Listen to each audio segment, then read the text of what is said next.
아파트를 볼 때는 어떤 것을 기준으로 좋고 나쁨을 판단하죠? 직장, 교통, 학군, 환경 이런 것들을 가지고 어떤 주거 환경이 좋은지 우리는 선택을 하게 됩니다. 그런데 상권을 볼 때는 어떤 것을 기준으로 해야 되는지 혹시 알고 계시나요?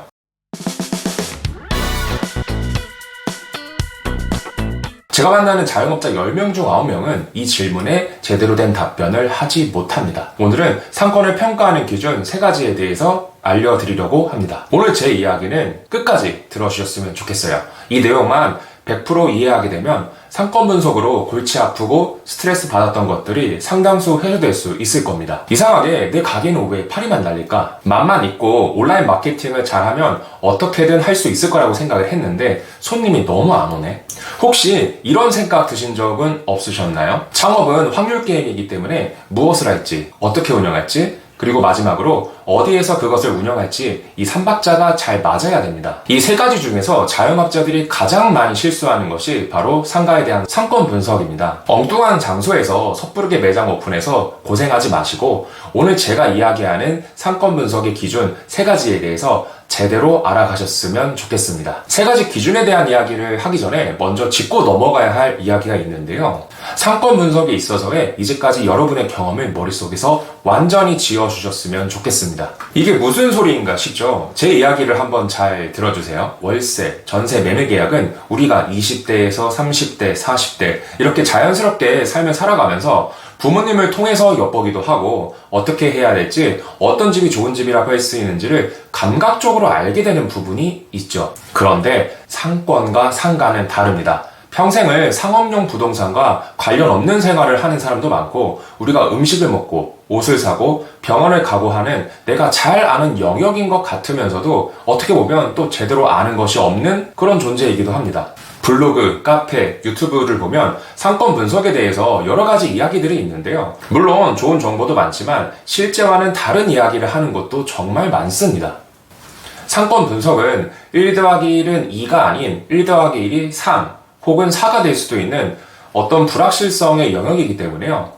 케이스에 따라서 결과가 달라지는 경우가 정말로 많습니다. 나에게 맞지 않는 그런 잘못된 정보를 기준으로 투자를 결정하게 된다고 하면요. 창업을 하고 내 매장을 찾는 데 있어서 또 좋은 선택을 할 수 있는 기회를 놓칠 수도 있습니다. 특히 출근 동선, 퇴근 동선, 항아리 상권 이런 이론적인 부분들은 머릿속에서 완전히 지워주셨으면 좋겠습니다. 상권 분석은 공식처럼 딱딱 떨어지는 것이 절대로 아니기 때문에 알고 있는 상권 분석 방법이 엉터리 상권 분석의 이유가 됩니다. 이제 다시 상권 분석의 3가지 기준에 대해서 이야기를 할 건데 이 기준을 아는 것이 왜 중요할까요? 기준이라는 표현을 제가 반복해서 사용하니 뭔가 이론적인 부분인가 생각을 하시는 분도 있을 것 같은데요.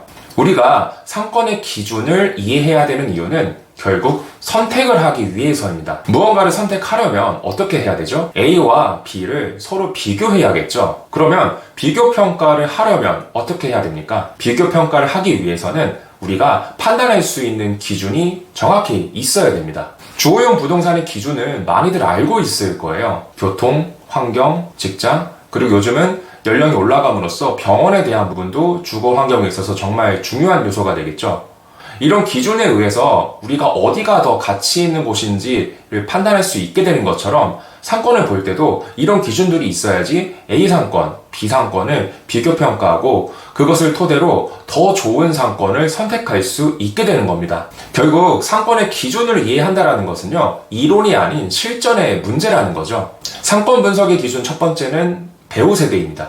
배우 세대가 어떤 의미냐면 얼마나 많은 사람들이 있는가에 대한 이야기입니다. 더 디테일하게 이야기를 하면 거주자, 근무자, 외부 유입 이렇게 3가지로 나눠서 볼 수가 있는 거죠.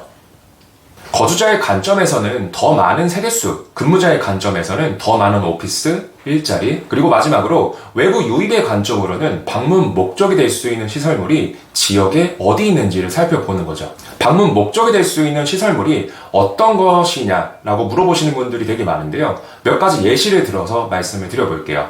광화문 광장, 북촌 한옥마을과 같이 주말에 집객 요인이 될 수 있는 곳들도 있고요. 고속터미널역, 센트럴시티와 같이 교통과 쇼핑이 합쳐진 공간, 그리고 홍대 강남클럽, 청담동 라운지바, 방이동 먹자골목 요즘 많은 변화가 있는 발산력 유무상권, 이런 것들이 방문의 목적이 될 수 있는 그런 주요 시설물이라고 말할 수 있을 것 같습니다.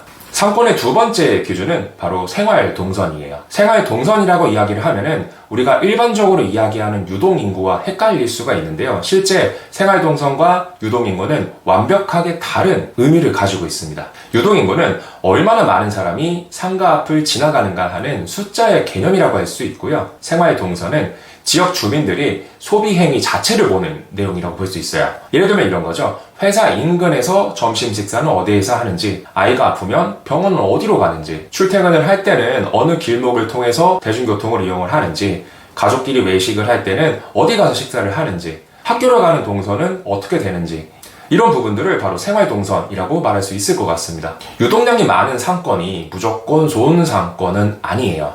유동인구를 잘못 보면 실수할 수 있는 가능성이 정말 높아지게 됩니다. 그 상가의 배후 지역에 얼마나 많은 배후 세대가 있는지, 그리고 그 사람들이 주로 어느 길목을 다니는지, 이 두 가지를 종합해서 면밀하게 살펴보는 것이 중요합니다. 마지막 세 번째 기준은 경쟁 강도인데요. 배후 세대가 풍부하고 생활동선 연결성이 좋다고 다 좋은 상권이 되는 것은 아닙니다. 마지막으로 이 경쟁 강도를 정말 잘 봐야 하는데요. 경쟁 강도는 두 가지 측면에서 이야기해 볼 수 있습니다. 먼저 부동산의 관점으로는 상가의 수요와 공급, 즉 얼마나 많은 상가가 있는지 여부를 보는 거라고 할 수 있고요. 배후 세대의 적절한 수준인지 아니면 과도한 공급인지에 따라서 상권적인 가치가 완전히 달라지게 되는 겁니다. 상가의 공급이 많게 되면은 공실이 생기게 되고, 공실이 많아지면 상권이 활성화되지 못하고 일부 상가만 운영되는 현상이 나타나게 됩니다. 반면에 상가 공급 이상으로 배후 세대가 충분히 많은 지역이라고 하면요, 상가 지하부터 고층부까지 비어있는 공간 없이 운영될 수가 있게 되겠죠. 콘텐츠의 관점은 다른 매장에 비해서 내 브랜드가 얼마나 경쟁력을 가지고 있느냐에 대한 이야기입니다. 프랜차이즈, 개인 매장 둘 다 나만의 매력이 없이는 사람들의 선택을 받기가 어려운 시대입니다. 그래서 프랜차이즈를 선택할 때는 브랜드의 매력도와 수익성을 함께 살펴봐야 되는 거고요. 개인 매장을 운영하고자 할 때는 여러 공간에 대한 벤치마킹을 통해서 나만의 컨셉을 반드시 만드는 것이 필요합니다. 오늘 제가 상권의 기준 세 가지에 대해서 말씀드렸는데 어떠셨나요? 다시 한번 정리하자면 상권은 세 가지 기준으로 평가를 할 수가 있습니다. 첫 번째는 배후 세대인데요. 얼마나 많은 사람들이 있는가에 대한 이야기죠. 두 번째는 생활 동선입니다. 그 사람들이 어디에서 소비를 하는가 보는 부분이고요. 세 번째는 경쟁 강도, 부동산의 관점, 콘텐츠의 관점 둘 다 봐야 한다고 이렇게 정리를 해드렸습니다. 상권 분석 강의라고 하면 보통 어떤 것에 관심을 가지냐면요, 빅데이터 도구를 어떻게 다루는지, 어떤 브랜드가 요즘 잘 나가는지, 이런 이야기에 관심을 많이 가지시는데요. 사실 가장 중요한 이야기는 오늘 이야기한 이 세 가지 기준에 대한 내용입니다. 이 세 가지 기준으로 상권을 평가하는 것이 상권 분석의 본질이기 때문인데요. 유튜브 대본을 이렇게 작성하면서 구심사임당인 주원규 PD님이 예전 심사임당 채널에서 했던 이야기가 떠올랐어요. 스마트 스토어에 대한 내용으로 창업 다마고치 콘텐츠 중 하나였는데요. 이런 이야기였습니다. 재밌는 게 가장 본질적으로 중요한 내용을 이야기한 것은 이상하게 조회수가 낮다. 사람들은 빠르게 무언가를 습득하려고 하는데 실제 중요한 것은 더 본질적인 부분이라는 게 되게 아이러니하다. 이런 뉘앙스의 내용이었습니다. 저도 대중들이 좋아할 만한 이야기를 앞으로는 더 많이 하려고 합니다. 요즘 잘 나가는 프랜차이즈 이야기, 그리고 딥 이야기들, 그리고 현장에서 상권 분석, 부동산을 하게 되면서 알게 되는 좀 유익한 정보들도 계속해서 이야기를 하겠지만, 오늘 내용은 정말 상권 분석에 있어서 본질적인 내용으로 우리가 반드시 알아야 할 그런 중요한 부분입니다. 상권 분석의 기준 세 가지. 제가 이 단어를 영상 찍으면서 몇 번 이야기하는지를 모르겠는데 그만큼 이 내용에 대해서 너무나 강조드리고 싶기 때문입니다. 오늘 이야기한 내용이 혹시 잘 이해 안 간다라고 하면요, 반복해서 이 영상을 들어보셨으면 좋겠어요. 난 도저히 네가 무슨 이야기를 하는지 모르겠다 라는 분이 계신다면은 영상에 댓글로 남겨주셔도 되고요. 그러면은 영상으로 전달해 드리던가 댓글로 답변을 도와드리도록 하겠습니다. 창업은 상권 분석만 잘해도 50%는 성공입니다. 대표님들의 시작이 다른 창업을 위해 다음 주에도 돈이 되는 상권 분석 이야기로 찾아오도록 하겠습니다. 감사합니다.